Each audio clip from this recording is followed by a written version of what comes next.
Movie के start में हम देखते हैं कि मंगल ग्रह पर नासा के कुछ एस्ट्रोनॉट्स मिट्टी की जांच के लिए वहां पर आए होते हैं। उनका मिशन था कि मंगल ग्रह के अलग अलग जगहों से मिट्टी के सैंपल्स लेना। तभी उन्हें एक इन्फॉर्मेशन मिलती है कि वहां पर एक बहुत बड़ा तूफान आने वाला है और उनका मिशन उन्हें रद्द करना होगा और जितनी जल्दी हो सके उन्हें अपने फ्लाइंग ऑब्जेक्ट तक पहुंचना है। वो लोग अपना काम जल्दी से ख़त्म करने की कोशिश करते हैं, लेकिन तूफान उनके करीब पहुंच चुका था। वो लोग जल्दी से अपने फ्लाइंग ऑब्जेक्ट की तरफ बढ़ने लगते हैं, लेकिन तभी मार्क वाटनी, जो कि एक एस्ट्रोनॉट और एक बॉटनिस्ट भी हैं, उनसे एक चीज़ टकरा जाती है और वो काफ़ी दूर जाकर गिरते हैं। उनकी कमांडर मार्क वाटनी को ढूंढने की कोशिश करती है, लेकिन उनका कहीं भी पता नहीं चलता और मार्क वाटनी से उनका संपर्क भी टूट गया होता है। अब इन्हें लगता है कि मार्क वाटनी नहीं रहे, इसलिए वो सब लोग अपने फ्लाइंग ऑब्जेक्ट्स में बैठकर वहाँ से निकल जाते हैं। लेकिन कुछ वक्त गुजरने के बाद हम देखते हैं कि मार्क वाटनी अभी भी जिंदा है, लेकिन वह जख्मी हालत में थे। उनके पेट में एक रॉड घुस चुकी थी। वो किसी तरह अपने कैंप, जो उन्होंने शेल्टर के लिए लगाया होता है, उसमें पहुंचते हैं और वो अपने शरीर से उस रॉड को निकालता है। मार्क वाटनी यहाँ से किसी से संपर्क नहीं कर सकता, क्योंकि संपर्क करने के जितने भी साधन थे वो सब तूफान में नष्ट हो चुके थे। अब मार्क यहाँ पर फंसा हुआ है। उनके साथियों को ये लगता है कि मार्क वाटनी अब इस दुनिया में नहीं रहे और अगर उसे यहाँ से निकलना है तो उसे अगले 4 सालों तक इंतज़ार करना होगा, क्योंकि नासा का अगला प्रोजेक्ट मंगल ग्रह पर यहाँ से 3200 किलोमीटर दूर आएगा और तभी उसे वहाँ पर पहुँचना होगा। लेकिन 4 सालों तक मार्क वाटनी इंतज़ार नहीं कर सकता, क्योंकि 4 सालों तक का उसके पास खाना नहीं है और उसे किसी भी तरह से अपने लिए खाना अरेंज करना होगा। इसीलिए वो फैसला करता है कि वो यहाँ मार्स पर खेती करेगा। उसके पास आलू होते हैं, इसलिए वो आलू की खेती करना चाहता था। लेकिन मार्स पर ना ही तो पानी है और ना ही वहाँ की मिट्टी उपजाऊ है जिससे वो खेती कर सके। लेकिन मार्क वाटनी एक बॉटनिस्ट है, उसे पता है कि खेती के लिए किन किन चीज़ों की ज़रूरत है। वो अपने पॉटी को खाद के तौर पर इस्तेमाल करने की सोचता है और खेती करने के लिए तैयारी करता है। मार्क एक जगह बहुत सारी मिट्टी इकट्ठा करता है और उसमें आलू डालता है। अब उसे पानी की ज़रूरत थी, लेकिन अच्छी बात यह है कि मार्क जानता है कि पानी कैसे बनाया जाता है। हाइड्रोजन में ऑक्सीजन मिलाकर उसे जलाने से पानी बनता है। वाटनी के पास सारे साधन होते हैं और वो ऐसे ही करता है और वो अपने मिशन में कामयाब भी होता है। लेकिन वहाँ पर एक ज़ोर का धमाका होता है जिसकी वजह से वो दूर जा गिरता है, क्योंकि वाटनी उन ऑक्सीजन को कैलकुलेट नहीं करता जो उसकी सांसों से आ रही होती है। पर अगली बार वो ऑक्सीजन और हाइड्रोजन को मिलाकर उसे जलाकर पानी बनाने में कामयाब होता है और वहाँ पर पानी बनना शुरू हो जाता है। दरअसल इस प्रक्रिया से वहाँ पर एक वाष्पीकरण होता है, जिससे पानी की छोटी छोटी बूंदें बनना शुरू हो जाती है और उसकी खेती के लिए जितने पानी की ज़रूरत थी वो उसे मिल जाती है। और कुछ दिनों की मेहनत के बाद वहाँ पर एक पहला पौधा अंकुरित होता है, जिसे देखकर वाटनी बहुत खुश होता है। उसे यकीन नहीं होता कि उसने ये कर दिखाया। और दूसरी तरफ अर्थ पर नासा के डायरेक्टर मीडिया के सामने ये ऐलान कर देते हैं कि मार्क वाटनी नहीं रहे और उनका फ्यूनरल भी कर दिया जाता है। कुछ दिनों बाद नासा के ऑफिस में एक लड़की मार्स की तस्वीरें देख रही होती है। वो देखती है कि उनकी इक्विपमेंट्स एक जगह से दूसरी जगह हिल चुके हैं। दरअसल ये वो सोलर पैनल थे जो वाटनी ने एक जगह से दूसरी जगह शिफ्ट किए थे। वो अपने सीनियर्स को बुलाती है और वो सब समझ जाते हैं कि वाटनी अभी भी मार्स पर जिंदा है। उनके डायरेक्टर उनसे कहते हैं, लेकिन जब तक हम वहाँ पर पहुँचेंगे वो भूख से मर जाएगा। और उनका कहना कहीं ना कहीं सही भी होता है, क्योंकि अर्थ से मार्स तक पहुँचने में कई महीने लगने वाले थे और वो जानते हैं कि वाटनी के पास इतने लंबे समय तक का खाना भी नहीं है। अब मार्स पर वाटनी को 70 दिन हो चुके हैं। वो हिसाब लगाता है कि नासा का अगला मिशन यहाँ से 4 साल बाद 3200 किलोमीटर दूर होगा और तब उसे वहाँ पर पहुँचना होगा। और इस सफ़र को तय करने के लिए उसे 50 दिन लगने वाले थे, क्योंकि उसके पास जो गाड़ी है वो एक दिन में 35 किलोमीटर जा सकती थी। 35 किलोमीटर जाने के बाद उसके सोलर पैनल को बार बार रिचार्ज करना पड़ता था। अर्थ पर नासा की टीम वाटनी तक जल्द से जल्द खाना पहुँचाने की तैयारी में जुट जाती है, लेकिन इनकी तैयारी को फिर भी 3 महीने लगने वाले थे और तैयारी के बाद मार्स तक खाना पहुँचाने में 9 महीने लगने वाले थे। इसका मतलब वाटनी तक खाना पहुँचाने में उन्हें पूरा 1 साल लगने वाला था। लेकिन उन्हें ये पता न था कि वाटनी ने वहाँ पर आलू की खेती करना शुरू कर दी है। वाटनी ने उस जगह आलू के 400 पौधे उगाए थे, जो कि उसके उम्मीद से ज़्यादा अच्छी तरह उगे थे। अब वो आलू को निकालता है और छोटे आलू को वापस से वहाँ पर बो देता है। लेकिन वाटनी जानता है कि अगर उसने नासा से संपर्क नहीं किया तो वो कितने ही आलू उगा ले, वो ज़िंदा नहीं बचेगा। इसलिए वो एक ऐसी जगह जाता है जहां पर एक पाथ फाइंडर होता है जो 1997 के मिशन में ख़राब हो चुका था।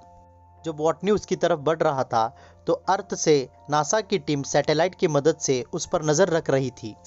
वो समझ जाते हैं कि मार्क वॉटनी उस पाथ फाइंडर को लेने जा रहा है, लेकिन ये पाथ फाइंडर बहुत ही पुराना सिस्टम होता है। ये यहाँ से सिर्फ फ़ोटो क्लिक करके अर्थ पर भेज सकता है। इसीलिए मार्क वॉटनी उस कैमरे के सामने 3 बोर्ड लगाता है। उसके बीच वाले बोर्ड में लिखा होता है, क्या तुम्हें मेरा सिग्नल मिल रहा है? राइट वाले बोर्ड पर यस लिखा होता है और लेफ्ट वाले बोर्ड पे नो। नासा की टीम अर्थ से उस पाथ फाइंडर को मूवमेंट करके यस की तरफ उस कैमरे को शिफ्ट करते हैं। वॉटनी समझ जाता है कि नासा की टीम मुझे देख रही है, तो वो बहुत खुश होता है और इसके बाद वॉटनी उनसे बात करने के लिए कोड्स का इस्तेमाल करता है। अब ये लोग एक दूसरे से मैसेजेस के ज़रिए बात करने लगते हैं और वो लोग वॉटनी को मैसेज भेजते हैं कि वो लोग उसके लिए खाने की और ज़रूरत की सामान भेज रहे हैं। वॉटनी को अब ये भी पता चलता है कि नासा ने उसके क्रू मेंबर को ये नहीं बताया कि वॉटनी अभी तक जिंदा है। वॉटनी के जो साथी थे वो अभी तक अंतरिक्ष में होते हैं, वो अर्थ की तरफ वापस लौट रहे होते हैं। तभी वहाँ के डायरेक्टर उन्हें ये बताते हैं कि वॉटनी जिंदा है। ये उस बात से उन्हें खुशी भी होती है और दुख भी होता है। उन्हें दुख इसलिए होता है कि मार्स पर उन्होंने वॉटनी को अकेला ही छोड़ दिया, लेकिन अब वो कुछ नहीं कर सकते क्योंकि मार्स तक वापस जाना और वॉटनी को लेकर वापस अर्थ की तरफ आने के लिए उतना फ्यूल उनके पास नहीं था। अब जब मार्स पर सब कुछ ठीक चल रहा था, एक दिन तूफान के कारण उसका जो खेती का चेंबर था उसमें ब्लास्ट हो जाता है और उसकी पूरी खेती खराब हो जाती है। अब वो फिर से आलू नहीं उगा सकता क्योंकि जो वातावरण उसने बनाया था वो सब कुछ नष्ट हो चुका था। वो हिसाब लगाता है कि उसके पास जितने आलू हैं उन आलू की मदद से वो 1 साल तक जिंदा नहीं रह सकता। अब ये बात नासा की टीम को पता चलती है। नासा की टीम उससे कहती है कि तुम्हें अभी कम से कम खाना खाना होगा। जो तुम 1 दिन में खाते थे वो खाना तुम्हें 3 दिन तक चलाना होगा। और वो वैसे ही करता है। 1 दिन का खाना वो डिवाइड करके 3 दिन में खाने लगता है। अब नीचे नासा लॉन्च की तैयारी शुरू करती है, जिसमें उसे खाने के लिए और ज़रूरत का सामान पैक किया जाता है। जल्दी के चक्कर में वो लोग उस रॉकेट को टेस्टिंग के बगैर लॉन्च कर देते हैं, लेकिन वॉटनी की किस्मत एक बार फिर उसका साथ नहीं देती। लॉन्च होने के बाद वो रॉकेट आसमान में ब्लास्ट हो जाता है और इस बात से सब के सब डिसअपॉइंट्स हो जाते हैं क्योंकि अब वॉटनी नहीं बच सकता, क्योंकि अब उसके पास खाना नहीं है और उसके पास अब कोई मदद भी नहीं पहुंचा सकता। और जब ये बात वॉटनी को पता चलती है तो वो टूट जाता है और वो नासा को एक मैसेज करता है। उसमें लिखा होता है कि मेरे माँ बाप तक एक संदेश पहुंचाना। मैं हार नहीं मान रहा, लेकिन हर अंजाम के लिए हमें तैयार रहना होता है। उन्हें ये बताना कि मुझे मेरा काम पसंद है और मैं इसमें माहिर भी हूँ।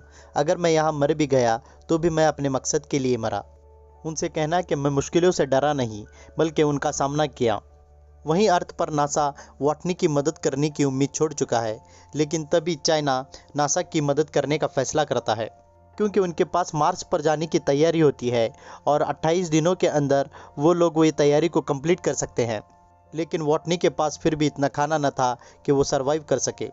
यहाँ पे एक लड़के को दिखाते हैं जिसका नाम रिच होता है, जो एक एस्ट्रोडायनेमिक्स में काम करता है। रिच नासा की टीम को वॉटनी को बचाने का एक तरीका बताता है। वो नासा की टीम से कहता है कि जो क्रू अर्थ पर वापस आ रहा है वो अर्थ पर वापस न आकर अर्थ के चक्कर लगाकर फिर से मार्स की तरफ चला जाए और मार्स पर न उतरकर, क्योंकि अगर वो मार्स पर उतरे तो उनका वापस आने के लिए फ्यूल ख़त्म हो जाएगा। वो मार्स के ऑर्बिट में ही रहकर हम लोग वॉटनी को उस स्पेसशिप की तरफ बुला सकते हैं।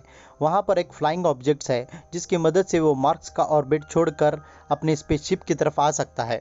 लेकिन ये मिशन उतना भी आसान नहीं था क्योंकि नासा के डायरेक्टर वो 5 क्रू मेंबर की जान वापस खतरे में नहीं डाल सकते थे, क्योंकि इसकी वजह से उनका सफ़र 532 दिन और बढ़ने वाला था। वो इस मिशन को रद्द कर देते हैं, लेकिन वो लड़का जिसने उन्हें ये आइडिया बताया था वो चुपके से वो वॉटनी के क्रू मेंबर्स को ये बात बता देता है और वॉटनी के क्रू मेंबर उनके साथी वहां जाने का फैसला करते हैं और वो वॉटनी से कहते हैं कि हम लोग तुम्हारी मदद के लिए वहां पर आ रहे हैं। वहीं वॉटनी मार्स पर जिस काम के लिए वो आए थे वो काम करने में जुट जाता है। वहीं नासा की टीम देखती है जो उनका स्पेसशिप अर्थ की तरफ आ रहा था उसकी दिशा बदल चुकी है, वो फिर से मार्स की तरफ चल पड़ा था। स्पेसशिप को मार्स की तरफ जाने में 90 दिन का टाइम लगने वाला था और यहाँ पर मार्क वॉटनी भी अपना सफ़र कैलकुलेशन करके उस फ्लाइंग ऑब्जेक्ट्स की तरफ रवाना होता है। उसे भी अपनी मंजिल तक पहुँचने के लिए काफ़ी दिन लगने वाले थे और एक लंबा सफ़र तय करने के बाद वो उस फ्लाइंग ऑब्जेक्ट तक पहुँच जाता है। उसे देखकर मार्क वाटनी को अपने घर जाने की तसल्ली मिलती है, लेकिन ये काम इतना भी आसान न था। उसे नासा के गाइडेंस के मुताबिक उस फ्लाइंग ऑब्जेक्ट्स के हेवी पार्ट्स को वहाँ से निकालना पड़ता है। तो फिर वो एक एक करके उस फ्लाइंग ऑब्जेक्ट से अनयूजुअल पार्ट्स को अलग कर देता है, क्योंकि ज़्यादा हेवी रहने की वजह से उसका वो ऑब्जेक्ट्स अंतरिक्ष में नहीं जा सकता था। लेकिन इस फ्लाइंग ऑब्जेक्ट से भी अब अंतरिक्ष में जाना बहुत मुश्किल था।